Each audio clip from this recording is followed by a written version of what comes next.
Halo, Assalamualaikum warahmatullahi wabarakatuh. Nama saya Helmi Fansuri.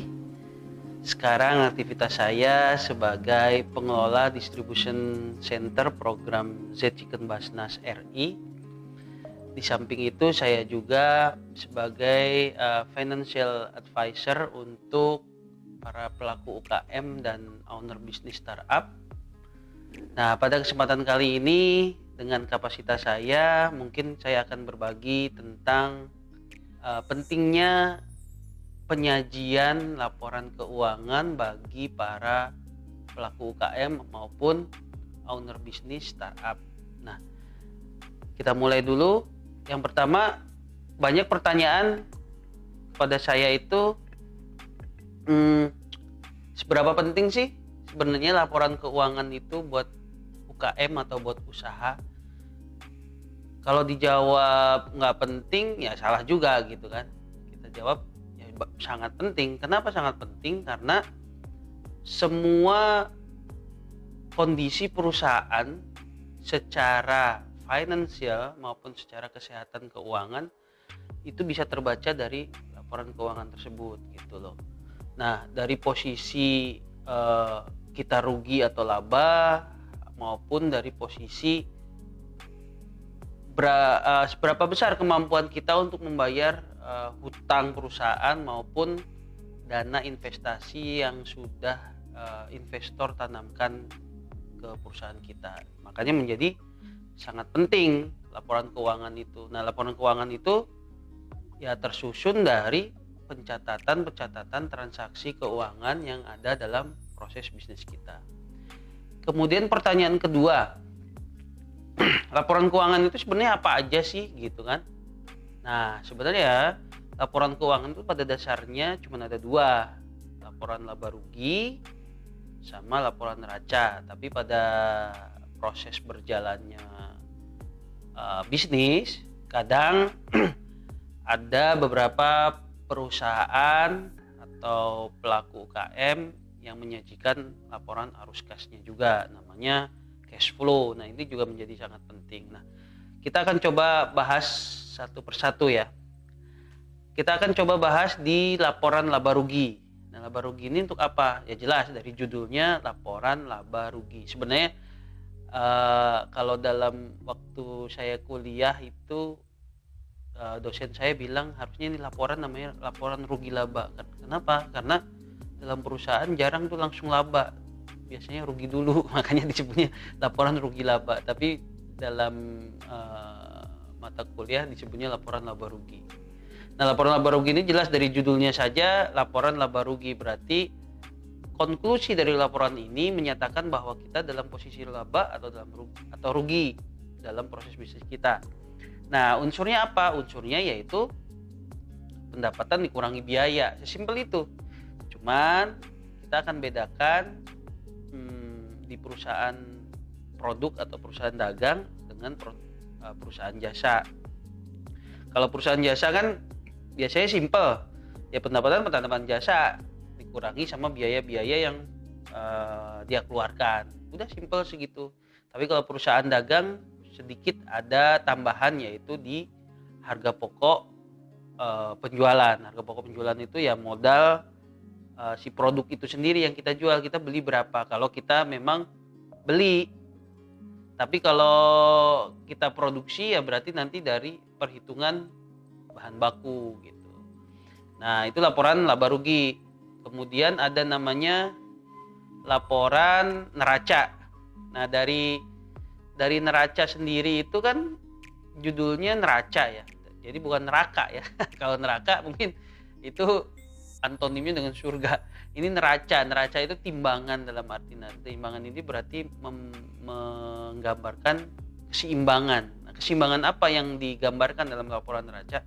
Yaitu keseimbangan kemampuan aset kita menutup kewajiban atau hutang yang harus dibayarkan. Nah, di sini tergambar jelas nih seberapa besar hutang perusahaan kita dan seberapa besar juga aset yang kita punya. Nah, ini harus seimbang gitu. Jadi sehingga nanti aset kalau kita tutupkan kewajiban atau utang kita pas gitu, tidak kurang atau tidak lebih, atau bahkan bisa juga lebih. Nah, kita tidak menutup kemungkinan sebuah usaha itu ada fase di mana harus tutup. Nah, pada saat tutup itulah laporan neraca ini bisa dijadikan sebagai referensi bahwa aset kita masih cukup untuk menutup hutang-hutang yang kita miliki.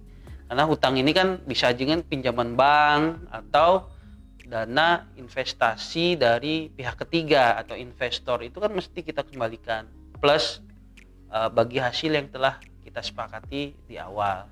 Nah, itu namanya laporan neraca pentingnya.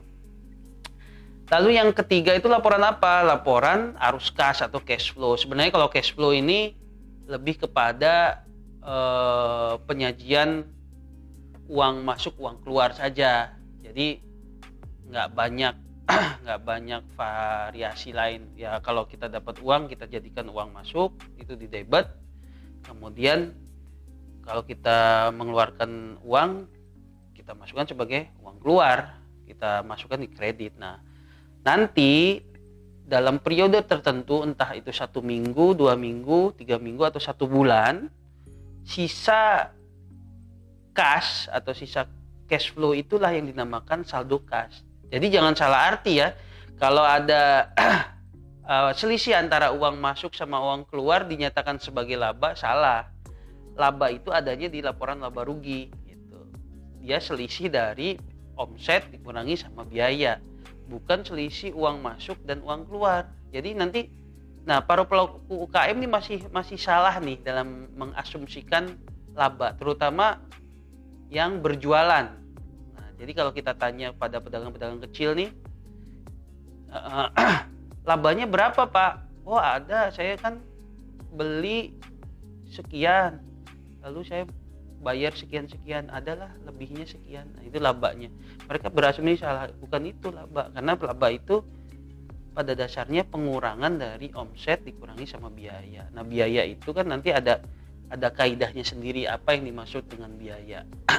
Nah, itu nanti mungkin kita bisa diskusi lebih lanjut gitu kan. Nah,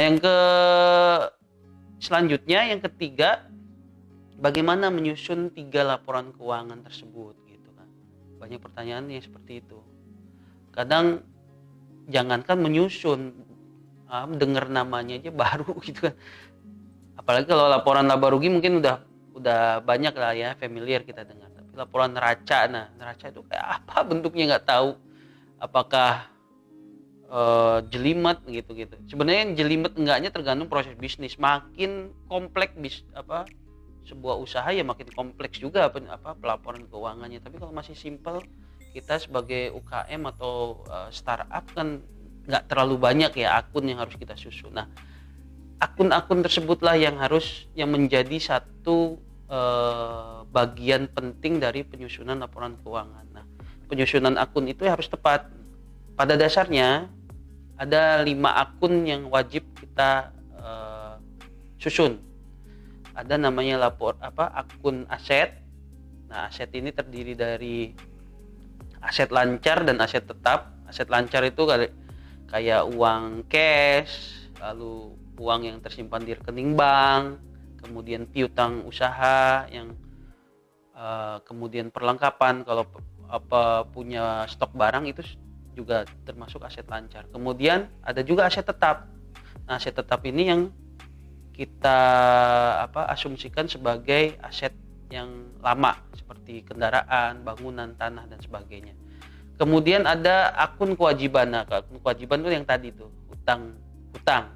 Entah itu hutang jangka panjang maupun hutang jangka pendek, baik pinjaman maupun investasi pihak ketiga. Kemudian modal. Nah, modal ini juga ada di neraca ya. Kita nanti bisa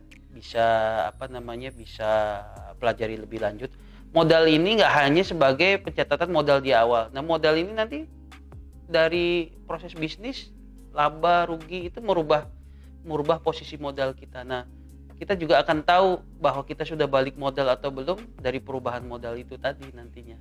Nah, yang ketiga jelas pendapatan. Nah, pendapatan itu tadi saya bilang kalau perusahaan dagang berarti diperoleh dari penjualan produk. Tapi Tapi kalau perusahaan jasa ya dari pendapatan jasanya. Kemudian biaya. Nah, kalau biaya tadi, kalau perusahaan dagang ada unsur harga pokok penjualan. Tapi kalau perusahaan jasa jelas tidak ada harga pokok penjualan, karena jasa tidak teridentifikasi harga pokok penjualannya berapa. Jadi kalau perusahaan jasa cukup biaya-biaya operasional yang dia keluarkan.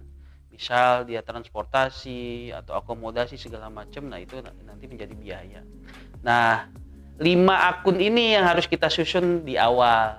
Nah, nanti untuk turunan-turunan akunnya tergantung dari proses bisnis masing-masing pelaku UKM. Nah, nanti next video mungkin kita masih bisa berkesempatan berdiskusi. Saya akan